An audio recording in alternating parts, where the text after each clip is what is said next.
How to win KvK, you say? Well, that sounds like a clickbait or a propaganda video where you're gonna promote some random KD.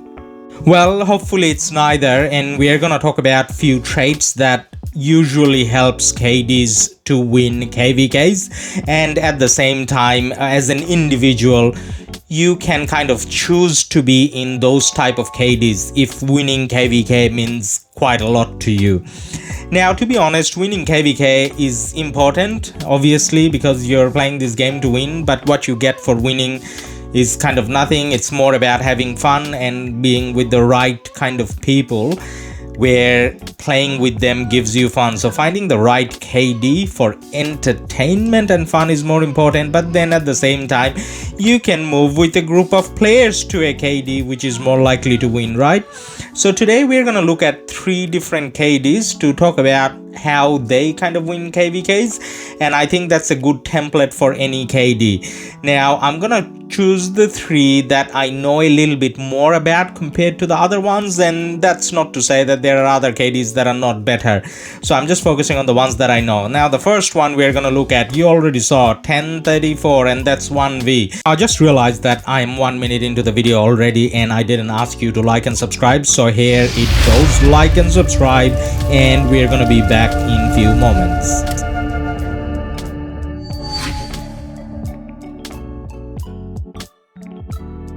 Now that we are back, let's talk about OneV. Now, why are we talking about OneV? Is it because of the 3 stars? Well, there are some dodgy KDs out there with 3 stars as well, refunder KDs and so on. No, that's not why we're talking about them. It's because how often they win and they dominate, and everyone kind of respects that.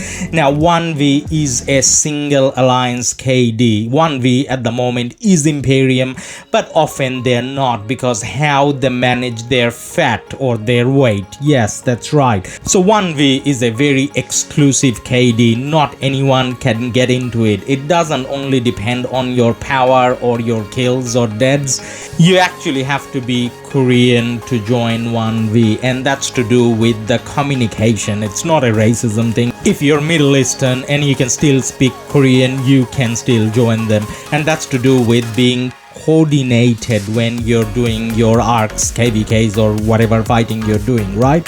And that's understandable. Now, the other thing that they're quite restrictive about is it's not just about being Korean. You need to be spending in crystal tech, and you cannot have troops that you do not use in KvK. So they do not have a lot of high power players, but they have massive spenders, and this is one of the most spendy KDs that I know. Now I haven't been into OneV. I'm not Korean, neither a big spender, so I couldn't get into OneV. Then how do I know about OneV so much? Well, I had the unfortunate pleasure of playing KvKs against OneV twice, and needless to say, lost both. Now if you look at OneV, you will see that that's usually they're a 20 billion alliance, 21 sometimes, and then the other 2 alliances in zone 3 are around the 5-6 million, or sorry, 5-6 billion power range. So it doesn't really fit one of those massive Imperium KD profiles, and I actually think this is an advantage for them. So when they go into KvK matchmaking, they don't necessarily match up with the biggest of the biggest, because matchmaking kind of works off your power. So by not being a massive Imperium, they avoid the biggest Imperium as well. So they fight other Imperium KDs, but I would say lower level Imperium KDs. What I mean by that is, just look at, when you're in game, just have a look at which KvK OneV is, and obviously you know 1034 because of Arc of Osiris and all that, but look at the other KDs. As much as they're strong KDs, and no disrespect, but then those KDs are not the usual famous KDs that you know of.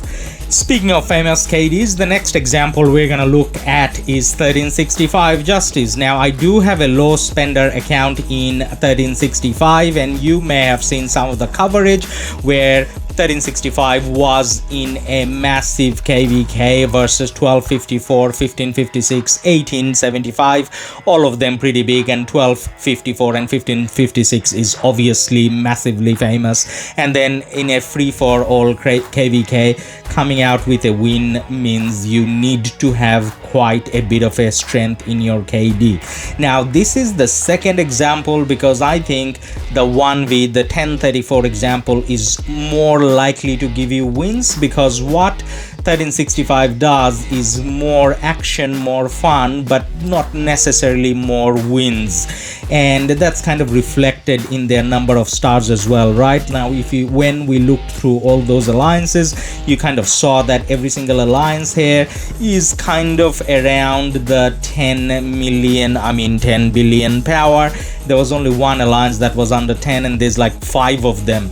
So this is not where they're going for a more muscle, less fat kind of build. This is where they're going for the bulky, chunky build, even though there is some restrictions here. So no one has siege, so you're just not allowed to have any siege. You can have 50,000 T1 siege, and that's it. Now guys, that's a very important thing. If your KD doesn't have a siege management tool, then your KD is not doing themselves a favor, regardless whether they win or lose, because the siege is just extra weight that doesn't contribute at all in war, and it's a complete waste. Now KDs like 1365, 1254, 1846, 1556, some of these bigger massive Imperium KDs, they take free-for-alls, they do strife of 8 more often, so they are not likely to give you more wins. It just doesn't work like that, but it's definitely more fun to play, and they do have space for free-to-play players as long as you're under 60 million power, so you can consider